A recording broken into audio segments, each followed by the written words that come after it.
여러분, 세상은 점점 무례해지는 것 같습니다. 사람들이 하는 말 한마디가 칼이 되고 표정 하나가 상처가 되는 그러한 시대를 우리는 살아가고 있어요. 예전에 제가 일하던 곳에서 직원에게 들었던 이야기가 있습니다. 자기 직장 상사가 있는데 보고서를 가지고 찾아가면 가끔 기분이 안 좋거나 뭔가 마음에 들지 않는 일이 있을 때 자기 가슴팍에 그 보고서 종이를 확 집어던지면서 야, 너는 머리를 장식품으로 달고 다니냐? 여기서 그냥 뛰어내려라. 라는 그런 막말을 자주 들었다고 합니다. 얼마나 끔찍한 말입니까? 그렇죠? 한 사람의 존엄성을 완전히 깨트리고 무너뜨리는 그러한 말입니다. 그 직원은 나는 도대체 왜 살아야 하는가라는 그러한 생각이 들면서 마음이 부서지기도 했다고 합니다. 그런데 여러분, 우리가 만나는 사람들 중에 사실 그런 사람들이 많이 있어요. 나는 직급이 높으니까, 나는 사장이니까, 나는 그래도 되니까 그렇게 무례하고 막 하는 사람들이 참 많이 있습니다. 상대의 마음을 짓밟습니다. 그러면서 하는 말이 잘해주면, 좋게 하면 기어오르고 해이해지니까 가끔 잡돌이를 해야 한다라고 그렇게 말을 해요. 그래서 그 화풀이의 대상이 되는 사람이 상처받거나 기분이 상하든지 말든지 상관하지 않고 자기가 맞다고 생각하는 대로 행동하는 모습을 봅니다.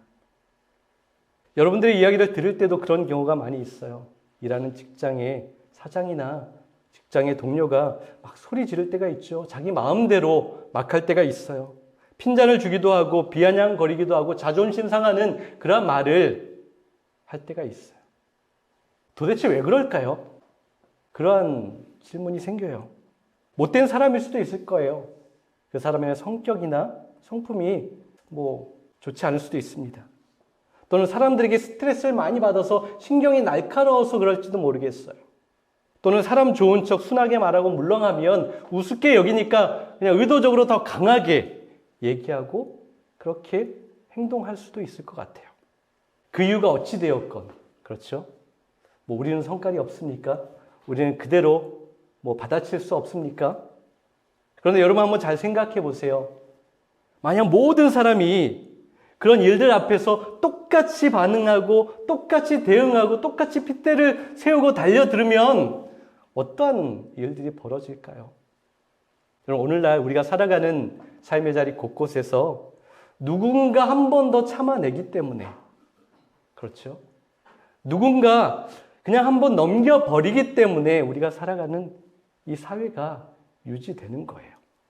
여러분, 우리는 단순히 그래도 먹고 살기 위해서 어쩔 수 없이 그냥 참아야지, 그냥 넘겨야지. 단순히 여러분, 우리는 이 차원에 머물지 않습니다. 우리는 그것을 알아야 되는 거예요. 믿음으로 살아가는 사람, 교회로 부르심을 입은 우리들은 거기에 머물러 있지 않아요. 단지 그 정도가 아닙니다. 우리에게는 사실 가장 중요한 것, 더 중요한 것이 있습니다. 그것 때문에 우리는 그렇게 하는 거예요. 골로새서 3장 12절에서 13절 말씀을 보세요. 그러므로 여러분은 하나님의 택하심을 입은 사랑받는 거룩한 사람답게 동정심과 친절함과 겸손함과 온유함과 오래 참음을 옷 입듯이 입으십시오. 서로 참으며 언짢은 일이 있더라도 주님께서 여러분을 용서한 것 같이 서로 용서하십시오.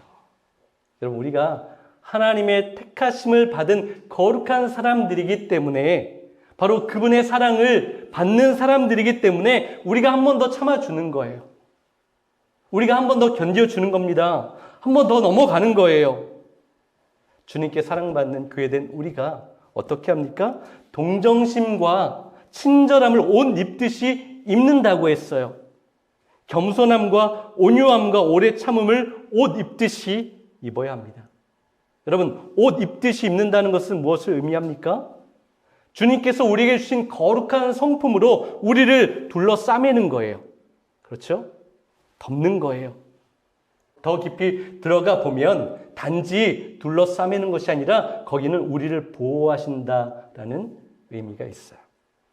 우리 내면에서는 똑같이 대갚아주고 몇 배는 더 많이 쏟아붓고 싶은 마음이 꿈틀대지만 그 주님의 성품으로 우리를 감싸는 거예요. 언짢은 일이 있어도 용서하는 겁니다. 결과적으로 그것이 나를 보호하는 것이라고, 우리를 보호하시는 거라고 주님께서 말씀하세요. 데살로니가전서 5장 14절에서 15절 말씀을 한번 보세요. 형제자매 여러분, 여러분에게 권고합니다.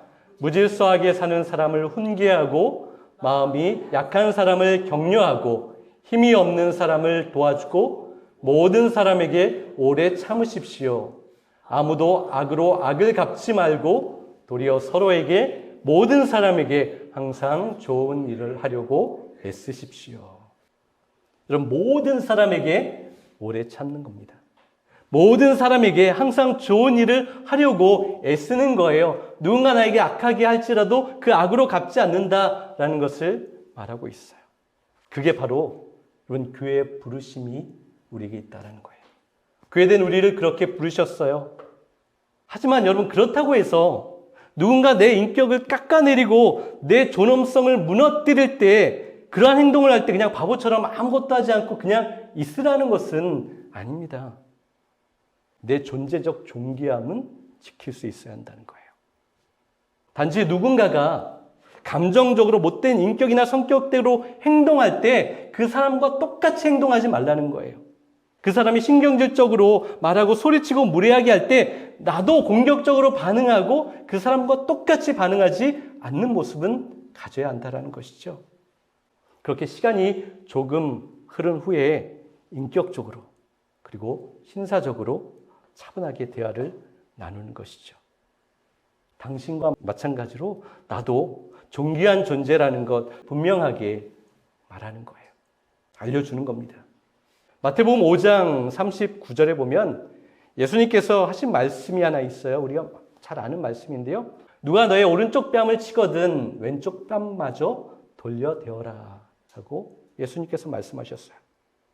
여러분, 이것은 그냥 바보처럼 이쪽 뺨을 때리면 저쪽 뺨을 바보처럼 돌려서 또 한 대 맞으라는 그러한 의미가 아닌 겁니다. 당시에 예수님의 말씀을 듣고 있었던 사람들은 이 말씀이 무엇을 의미하는지 잘 이해했어요. 그 시대 가운데 거기를 살아가는 사람들은 예수님께서 지금 무엇을 말씀하신지를 알고 있었다라는 것이죠. 그래서 그들은 예수님께서 너의 오른쪽 뺨을 치거든이라고 말했을 때 너무나 깊은 감정이입이 됐어요. 그저 누군가 내 따귀를 때려서가 아니라 그들이 반응했던 것은 오른쪽 뺨을 때린 것이 굉장히 충격적이었던 거예요. 여러분, 누군가가 뺨을 때린다라고 한번 생각해 보세요. 서로가 바라보고 있는 상태에서 다른 사람의 뺨을 때립니다. 보통 그렇게 되면 어떻게 되죠? 상대방의 왼쪽 편 뺨을 때리게 되는 게 맞아요. 그려지세요? 상대방의 왼쪽 편 뺨 그렇게 하는 게 아니고요. 그렇게 하는 게 자연스럽습니다. 그런데 바라보고 있는 상태에서 상대방의 오른쪽 뺨을 치려면 어떻게 해야 되죠? 손등으로 그 사람의 얼굴을 가격하는 거예요. 손등으로 치는 겁니다. 그런데 당시에 누군가를 이 손등으로 친다라는 것은 상대방을 나와 같은 동일한 인격체나 존중받는 것을 절대 인정하지 않는 거예요. 같은 인격체로 존중함이 담겨 있지 않은 행동이었어요. 심하게 무시하고 업신여기는 그러한 행동이었습니다. 견딜 수 없는 모욕감을 주는 거예요. 누군가 나의 오른쪽 뺨을 손등으로 때린다면 이거는 이제 전쟁이 나는 거예요. 난리가 나는 겁니다. 그런 상황이었어요. 그래서 예수님께서 오른쪽 뺨을 맞으면 너는 왼쪽 뺨을 돌려대라고 한 것은 그저 바보처럼 참고 맞으라고 하신 말씀이 아닌 거예요. 그것은 나도 당신과 동등한 존재, 존귀한 존재, 인격적인 대우를 받을 만한 사람이라는 것을 그 사람에게 주장하고 알려주라는 것이었습니다.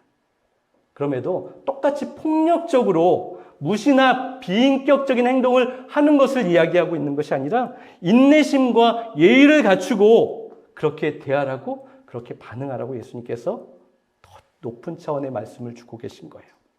어찌되었건 더 손해보는 것은 내가 맞잖아요. 맞는 사람이 맞아요.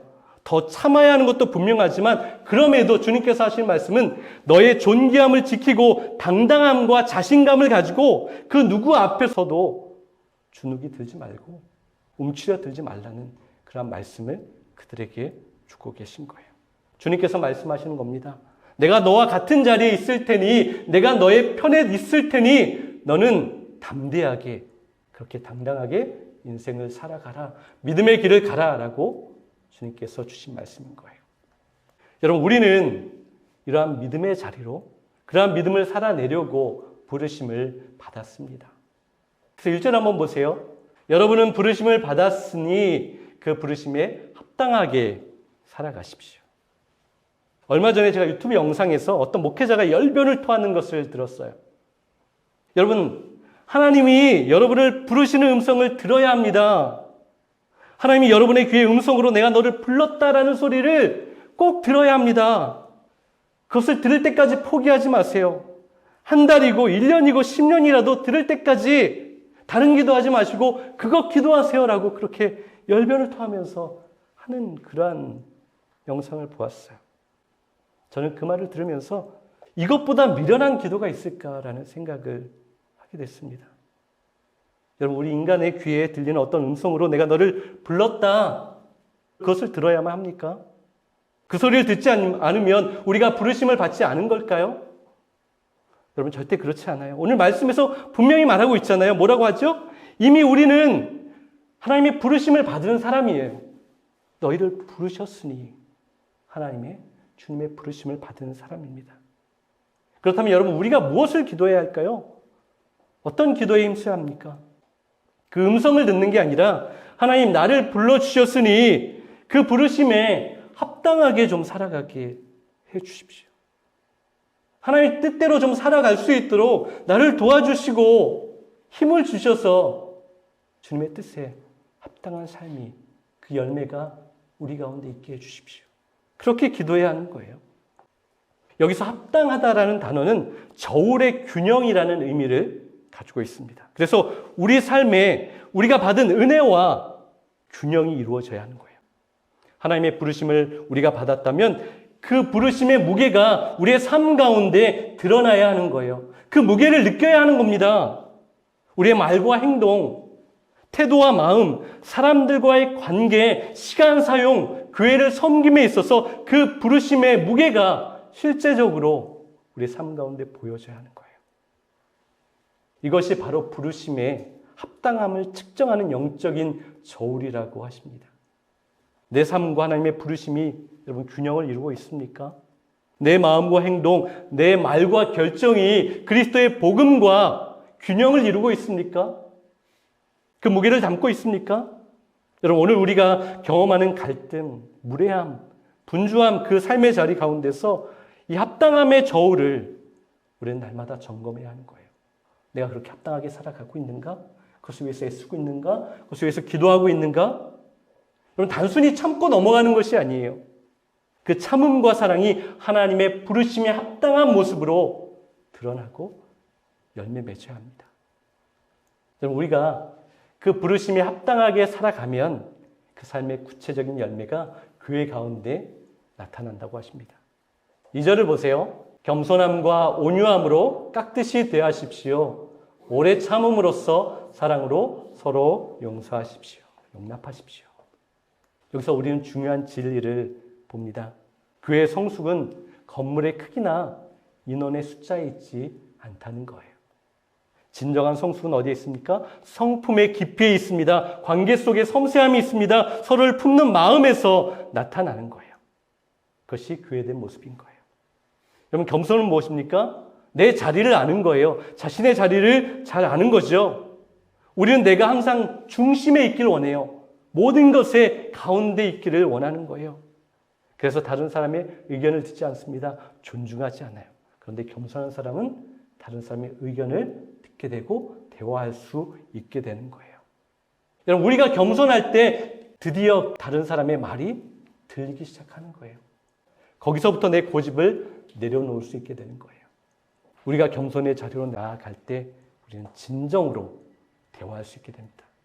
많은 사람들이 대화한다고 해요. 그런데 진정한 대화가 아니에요. 내가 할 말만 하기 때문에 그것은 대화가 아닙니다.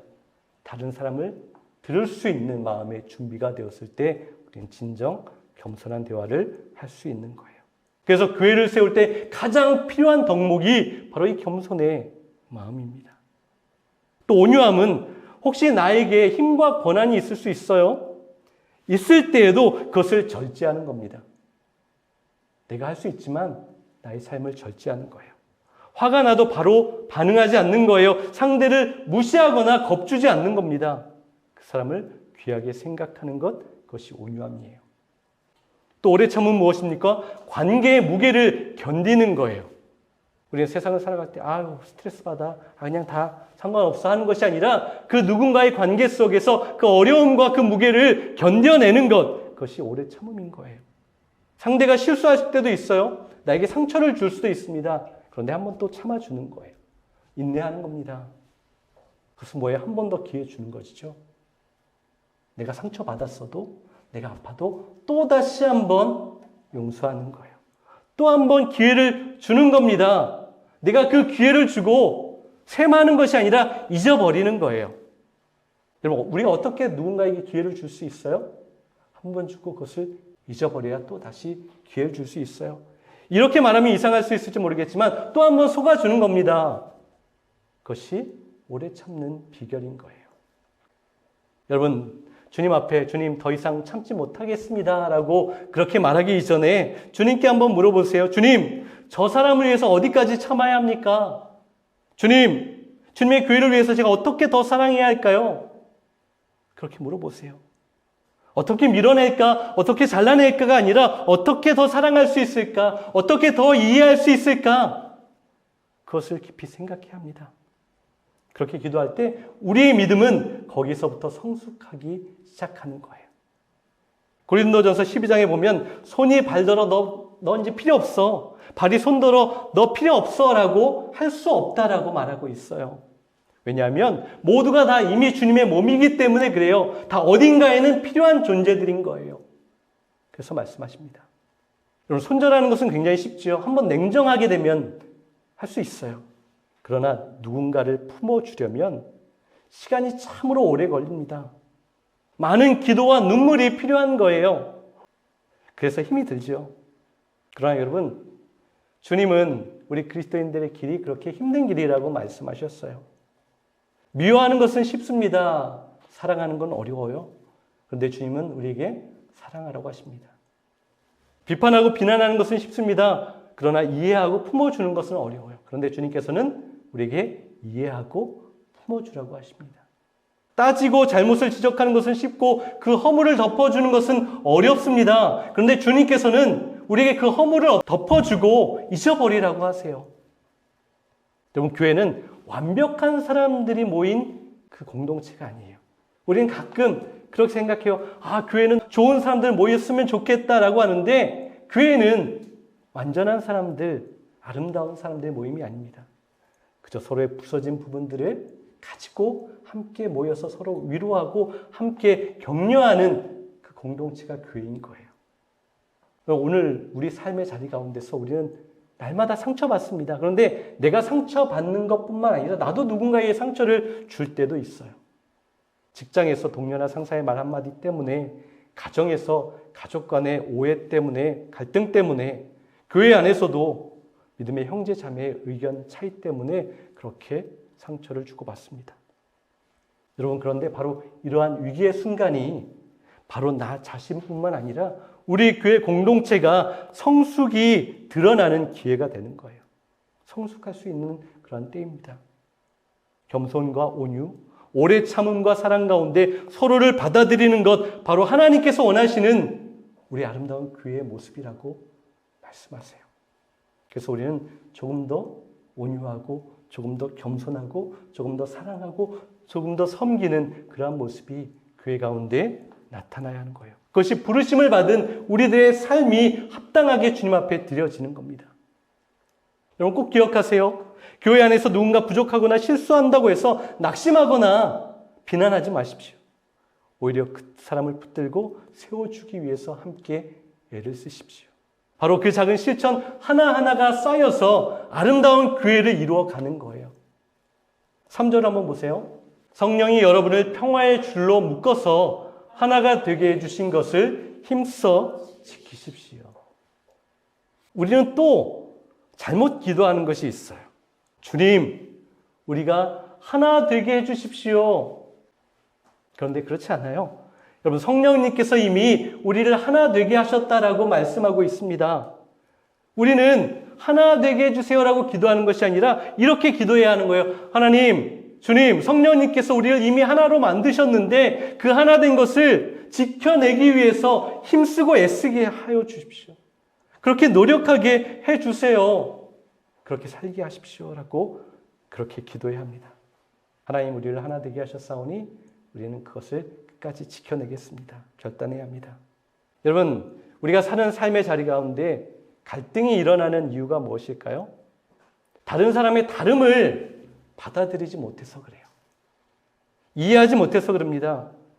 우리는 사실 다 달라요. 그렇죠? 생각도 다르고 취향도 다르고 좋아하는 것도 다릅니다. 일처리 방식도 다르고 선호하는 것도 달라요.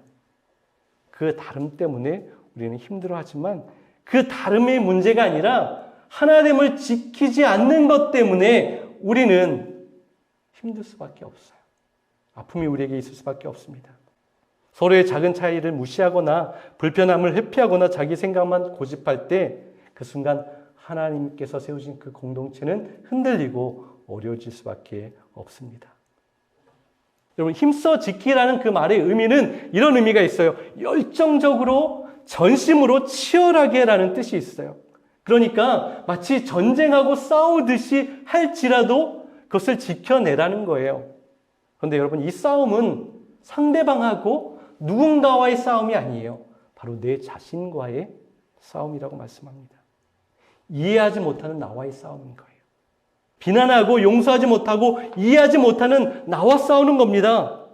그래서 여러분, 하나됨을 지켜내기 위해서는 때로는 마음이 상할지라도 이해되지 않아도 때로는 내 권리와 내 주장을 포기해야 될지라도 그렇게 애쓰고 힘써야 하는 거예요. 그것이 바로 하나님께서 우리에게 말씀하신 것을 지켜내는 겁니다. 예수님께서 이 땅에서 제자들을 위해서 하셨던 마지막 기도가 있습니다. 요한복음 17장에 보면 예수님께서 그렇게 기도하세요. 아버지께서 내 안에 계시고 내가 아버지 안에 있는 것과 같이 그들도 하나가 되어서 우리 안에 있게 하여 주십시오. 그들이 완전히 하나가 되게 하여 주십시오라고 예수님께서 그 제자들을 위해서 기도했습니다. 이 기도는 하나됨의 기도였어요. 교회가 하나됨을 지켜내지 못하면 이 복음이 흘러갈 수 없습니다. 여러분, 성령님께서 우리를 하나 되게 하셨으면 우리는 지켜내는 거예요. 버티는 거예요. 하기 힘든 것을 하는 것이 지키는 거고 버티는 것이죠. 갈등이 있더라도 서로 들어주고 참아주는 것이 견디는 것입니다. 이해되지 않는 상황에도 서로를 끊임없이 존중하는 거예요. 나와 다른 사람의 생각과 방식에도 넓은 마음으로 들어주고 존중하는 겁니다. 이미 주어진 하나됨을 끝까지 지키는 것, 우리를 향하신 하나님의 뜻인 거예요. 여러분, 우리 교회로 모이는 우리들은 완벽하지 않아요. 완전할 수 없습니다. 그러나 교회는 무엇입니까? 포기하지 않는 공동체예요. 우리는 완전하지 못하지만 끝까지 참으면 그렇게 갈 수 있는 거예요. 주님께서 우리를 하나 되게 하셨습니다. 그것이 얼마나 아름다운지 시편에 이렇게 말씀하고 있어요. 시편 133편 1절을 보세요. 보라, 형제가 연합하여 동거함이 어찌 그리 선하고 아름다운고. 하나님께서 참 너희들 함께하는 것이 너무나 아름답다, 너무나 좋다, 내가 그리는 것이고 내가 소망하는 것이다 라고 그렇게 성경에서 말씀하고 있어요. 교회는 그리스도의 몸이죠. 우리는 그 몸의 지체입니다. 그 몸을 지키는 것처럼 중요한 것이 없어요. 이것이 그 어떠한 사역보다 소중하고 귀하다고 우리에게 말씀하세요. 사랑하는 여러분, 이 시대의 교회가 다시 회복되고 살아나는 길은 오직 하나밖에 없습니다. 성령님께서 하나 되게 하신 것을 온 힘을 다하여서 지켜내는 거예요. 그 하나됨이 세상 속에서 복음의 능력으로 흘러가게 됩니다. 우리가 순종함으로 그 길을 걸을 때 교회는 다시 세상 속에서 빛이 됩니다. 가정은 다시 회복의 자리가 됩니다. 우리의 삶은 매일이 예배가 될 것이에요. 사랑하는 여러분, 오늘 하나님 우리에게 하나 되라가 아니라 이미 내가 하나로 만든 것을 지켜내라고 하셨어요. 이것은 무엇입니까? 그 말씀은 곧 이제 내가 맡겼으니 너는 책임감 있게 사랑하라 라는 그 사역의 자리로 우리를 초대하십니다. 하나 되는 일을 지켜내는 것은 쉽지 않습니다. 때로는 눈물이 필요하고 오해받는 것을 감수해야 합니다. 나를 내려놓는 아픔이 있습니다. 그러나 여러분, 그 길 끝에는 언제나 하나님의 영광의 교회가 서 있게 된다는 것을 우리는 믿음으로 바라볼 수 있어야 하는 거예요. 내가 그렇게 헌신하고 그렇게 낮아지고 그렇게 충성하면 나를 통하여서 하나님의 나라가 세워져 가는 거예요. 그 믿음의 벽돌 하나가 또 쌓여가는 것입니다. 하나님께서 인정하시는 삶을 우리는 살아내게 되는 거예요. 당당함과 또한 자신감과 담대함을 가지고 그렇게 살아가는 거예요. 우리가 한 걸음 더 사랑하고 한 번 더 참아내고 한 번 더 손을 내밀 때 주님께서 그 길 가운데 내가 너와 함께 걷겠다라고 하십니다. 오늘 이 시대가 다시 교회를 통해 소망을 보게 되기를 원합니다. 그리고 바로 우리가 그 소망을 전달하는 그 도구가 될 수 있기를 원합니다. 그런 모습으로 살아내야 하는 거예요. 한 주간 그 소망의 전달자가 되어서 믿음으로 삶의 자리 가운데 아름다움을 나타내는 저와 여러분 될 수 있기를 간절히 소망합니다.